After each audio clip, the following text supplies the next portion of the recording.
Terry, thank you so much for joining me today. This is a call to understand and learn what your experience and the Smile Light team's experience has been since you've become a member of the Dental Integrators Association. So thank you for joining me. Oh, thanks for having me. And I'm not sure how I slipped through the crease, but every once in a while, the good fortune shines on your head. And, what was that expression that I would never join a club that would have me as a member, but I'm thrilled. And honestly, probably one of the more impactful business decisions was joining the Dental Integrators Association. So happy to be here and Thank you. meet people Uh, like you. well, how long have you been a member? So we joined 2022, which in the whole arc of our business life, we are pretty much dental lifers. Our first dental opportunity probably would resound with many MSPs when they're trying to find their way. This was family friend that was a dentist. He was a very early adopter, and he was recently retired, but he was a big advocate for us, and he was a very well-known restorative dentist, and he bought all of the gadgets. There was not something that he would not buy. And our very first introduction was he had invited us to his study club to be like IT. It was undefined. It was certainly underappreciated. Maybe there was one computer in the dental practice, and there we were speaking to a group of dentists. And I think the message at the moment for that first study club session was we were going to teach these dentists how to send an email and to attach an x-ray. So that was like 101 for us. And so I'm going to say that was probably, oh gosh, I don't know. It's a long time ago. And so yeah, and the early days for dental IT before it actually was a category was very underappreciated, you know, and I'm sure Dan that you would know every single opportunity that we would run into would be the doctor has a brother-in-law, the doctor has a next door neighbor, a doctor has whoever in their life that is their IT person. And so that was the most immediate struggles 25 years ago. And so, maybe we're just super patient and we hung on long enough. It's everyone looks for a harvest, an annual harvest. We had to endure a really long time before there was an appreciation for dental IT, particularly to where it is now. There was nutrients in the soil, but nothing was growing. Yeah, Uh, that's exactly uh, right. I like that. so, talk to me a little bit about where Smile IT was in the 2021, 2022 timeframe prior to joining the DIA. Yeah, so I knew about the DIA just like existing. And as you know, the person that originally founded was a direct competitor of ours in New York and New Jersey, a very active dental IT company. So, I knew this person, but did not have a personal relationship at all, just, competing week over week in the trenches. And if he would win some, great. If I would win some, good for me. Um, so there was definitely resistance to joining. Um, and it was actually Jeff who, in 2022 was the one that promoted it to me. And I remember walking into the first meeting that we attended in Jacksonville, uh, very specifically thinking that we were going to be one of the bigger dental IT companies because we were a team of about 6 or 7 at the time.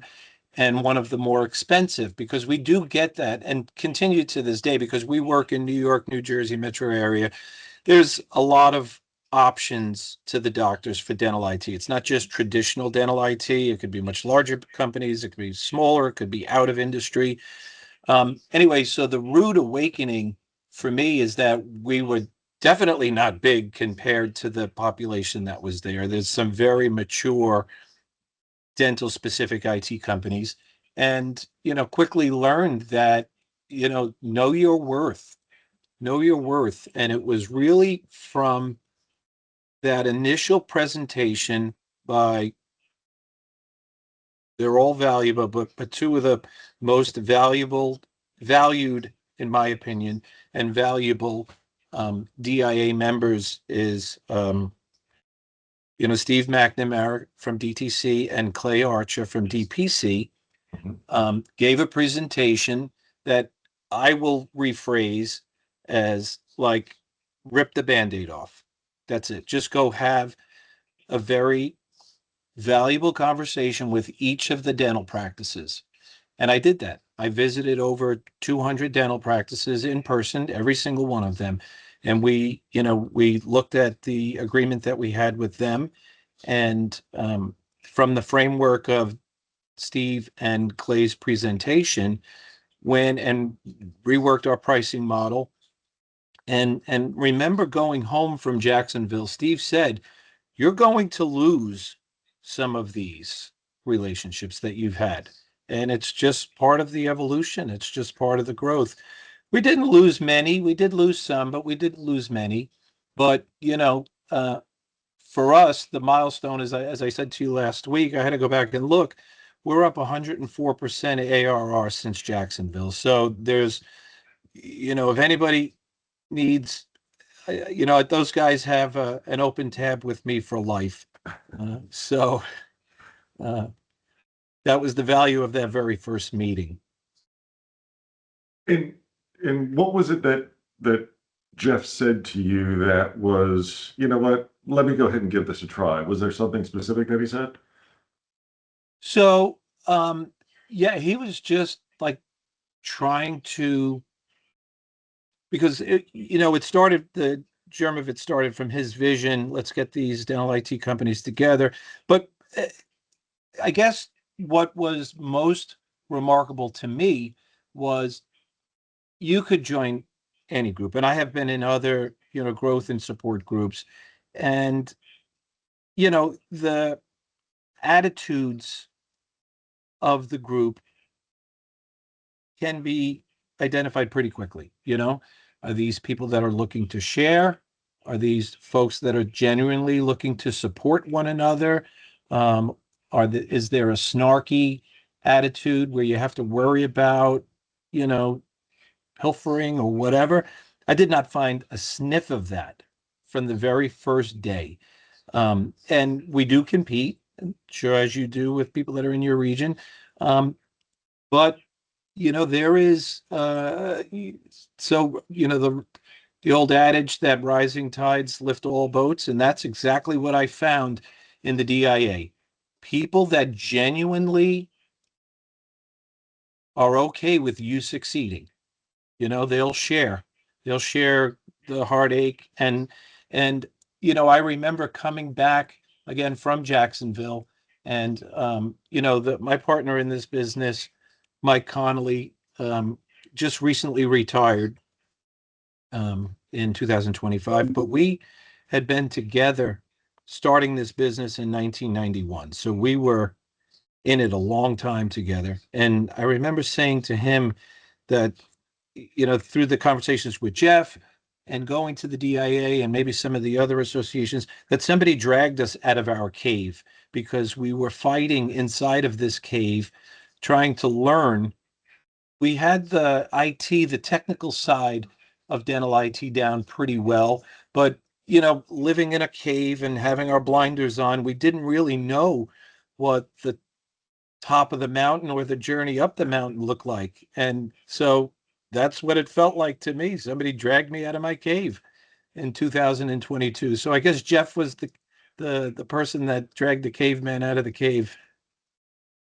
At that time, would you pinpoint the thing that you were struggling with the most? Was it those agreements that you had mentioned that Steve and Clay had helped you kind of wrap your head around? What do you think was the biggest struggle? So I definitely had an overarching thought that because it had taken so long to like stack this pile of bricks, I would say metaphorically, each of these small one-off relationships that Mike would encourage us to, give them an increase or whatever. Let's go back. And I was like, don't touch them. That pile is so fragile.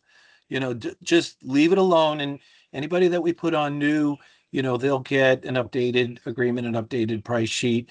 And it was really that the confidence to go back, listening to Steve and Clay and say, no, that was literally rip the Band-Aid off. Go and have that frank conversation and make sure that we are protecting the practice at the same time that we are serving us as a business of growth and opportunity. So really, I would say it was confidence. And it's not that we were not confident people, but because it had taken so long to like assemble that pile, that small pile of bricks. And so and it proved true because when we visited each of those 200 or so business owners, there were some that were not receptive to the increase or to the added layers of protection and sophistication, but the far majority were okay with it. Once we get out of our own headspace and our own head trash and seeing what other folks are doing and moving forward and the success they're having, you know, changes can happen. I know that we certainly deal with head trash and getting that out, seeing kind of the forest through the trees. It sounds like that's exactly kind of what happened to you from that standpoint. Uh, so uh, how has since you've been a member, I know you've increased your ARR by you said 104%. That's fantastic. What other impacts have you had in a positive way that's not only maybe helped you, but the Smile IT team? So, a few things. So,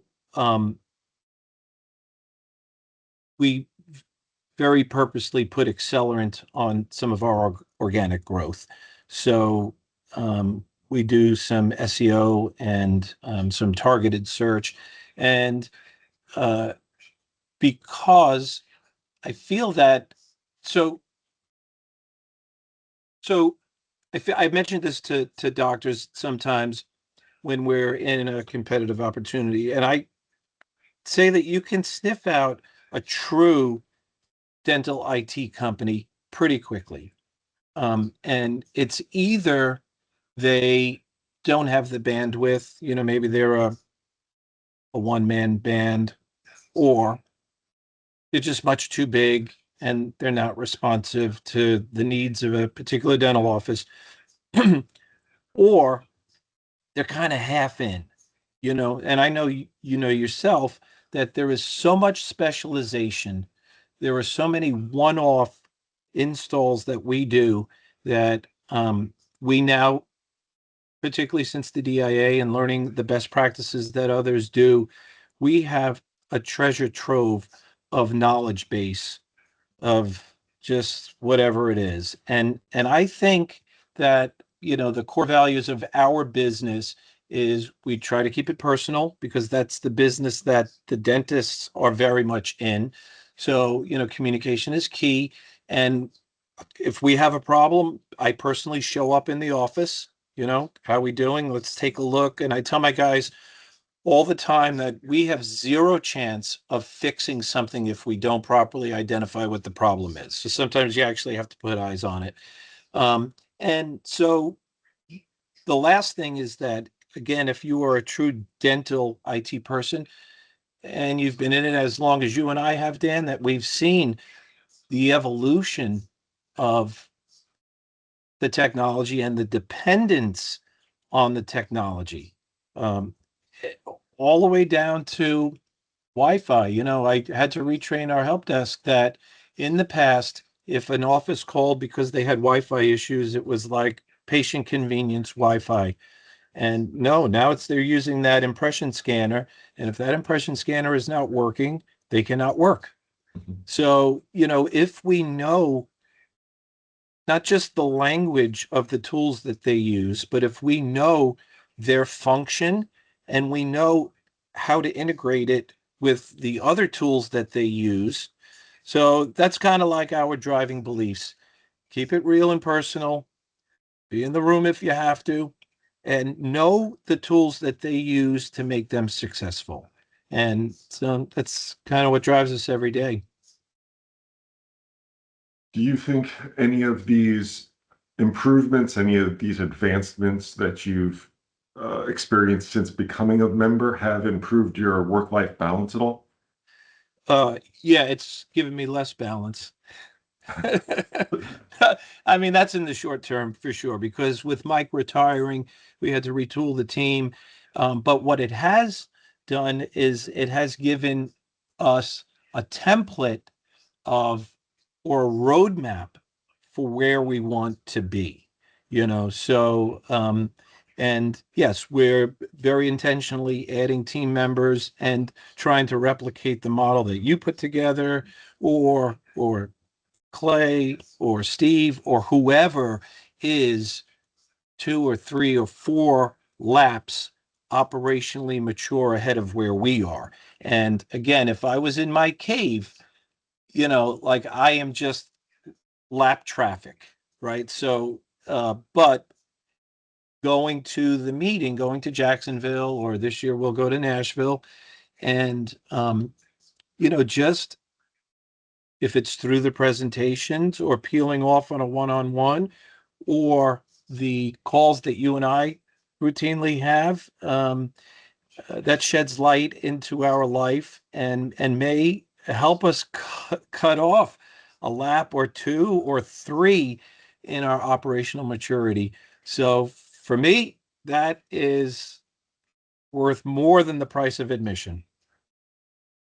I can say from my experience as well, having those conversations and gleaning, oh, they did it this way. It's not a way that we thought about doing it. Let's look at that. And just like you said, getting a little bit of a hand up every so often on that ladder is going to help you get to the top a lot quicker. Yeah. Uh, I think of it like the reason that the JV team scrimmages the varsity team is because you have to see what it looks like on the other side, right? You actually have to feel the pain and see what it looks like and say, okay, aspirationally, this is what I have to do to get there. right. Uh, it, so we've covered a lot of areas where it's impacted you directly. Can you talk about your team at all? And Yeah. and as you know, Smile IT being affiliated with the Dental Integrators Association. Yeah. Again, so the blueprint is there. Um, I could look at how you constructed your team or how these other organizations have. So we've made deliberate change to how we staff, maybe the onboarding or the vetting processes, um, and not only that, operationally day to day, from each and every meeting, not just the first meeting that we attended.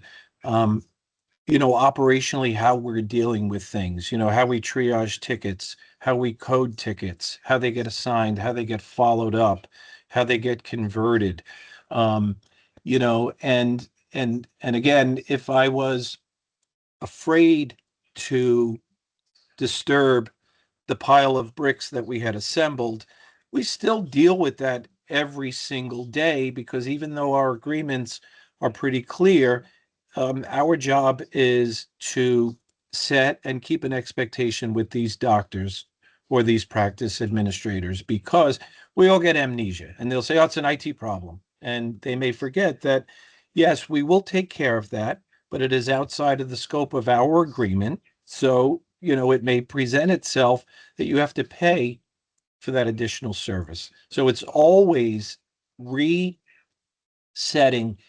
the expectation so that we're meeting that expectation. And that comes through the processes of how we are triaging every single ticket, and making sure that that we're not only meeting but we're exceeding those expectations, and the doctors and the practice administrators are expecting, not overly expecting, not thinking that we're supposed to be doing more, or any surprises. So, and again, I think that's easier said than done. And another member, I coined for us professionally that 2026 is going to be the year of improved communication, just for our small team. And that's communicating back to the practice. It's communicating to one another. And I think that, because in many cases, we could have a very direct conversation with the decision maker, with the doctor or the managing partner, whoever. And it has never been easier to put somebody's mind at ease. You could take your phone and just text K. That's the shortcut to okay, right? So it's so easy. And then now that person knows that you're working on whatever problem that they have. And in some senses, it's never been easier, but it's never been more difficult, because the stuff that we maintain for them is sometimes complicated. If you and I, Dan, and everybody else that is a true dental IT company, I'll steal this from a very successful old guy that I occasionally play golf with, and I was explaining what we do as specialized dental IT people. And he said, "Wow, Terry," he goes, "you don't just fall out of bed and do what you do." And that really stuck with me. And it's like, no, we don't. You cannot fall out of bed and do this. You have to have, a lot of experience. And to that point, how do you keep the practice's expectation? Right. So, and I guess it was those early days when there was nutrients in the soil, but not much harvest. That was that's where we got our battle armor. Can you point to any direct positive impact or multiple impacts to your client base from the membership of the DIA? Like, again, so the operational maturities that we took. So the best practices that we've gleaned from those meetings. But not only that, it's in one of the meetings they were talking about how to deal with staff and staffing, and providing a good work-life balance for them. And so, yeah, I think in every aspect. I mean, I think we would have gotten there eventually in our cave, but this certainly does make it a whole lot easier. Right. Well, if you wanted to, or if you had an opportunity to recommend to an owner the DIA, what would you say to them? What do you think would be most impactful? So, if I just happen to bump into another dental owner or general manager and they were not part of this, again, Jacksonville is become one of my favorite places because of what I learned. And I would say that I learned more in 3 days in Jacksonville than I could have learned in 3 years or 10 years in my cave. And that's the true value. And again, being involved in other support organizations, and they're not speaking directly to our challenges. If you, again, are a true dental IT person, there are very unique challenges that we all face. And, it was just like looking in the mirror, it's just like they feel the pain that we feel. They have the challenges that we have. And, again, it would have to be somebody that could pass the sniff test. They have to actually be generous with their time and thoughtful and really look to elevate the industry. And really, it was the leaders of the DIA that, got, I would credit the leaders of the DIA that got the community some more of the respect and appreciation that it deserves. So maybe you'll be the Jeff in another story where you drug somebody out of the cave and they've had that same experience. but you have to give back, because life is not a one-way street. If you're take, then Mhm. that spigot gets shut off. So if I could, I very deliberately try to. So, and I know you do as well. And I appreciate your time that you've given to me. So, You said it earlier, the rising tide, raises all boats. And one of the great things that I think, if I could be a little biased on this, that the DIA does is that we're the principals communicate and share that information, but we're spreading that information down to the rest of our team so that service managers and operations managers are now communicating and sharing ideas. Our technicians are all communicating. You know, IT company in Nebraska could call and say, "Hey, we're having an issue that we've just never seen before," or put it out onto our communication portals and get answers. And that is just, it's so huge for the organization and the member organizations as a whole, because it's not just, this knowledge isn't at the top. We're trying to disseminate it all the way down to every one of the team members, all the way down to what's the best way to schedule, having a dispatcher, all the way down to those critical team members. and this year, at the conference, one of the presenters is going to speak to the group on how to build an MSP that could exist without the owner founder. So guess who will be attending? Yes, I think we will all be listening to that one. So, Terry, I think this was great. I really appreciate you taking the time and doing this for the DIA. And I wish you the continued success that you're getting out of the DIA.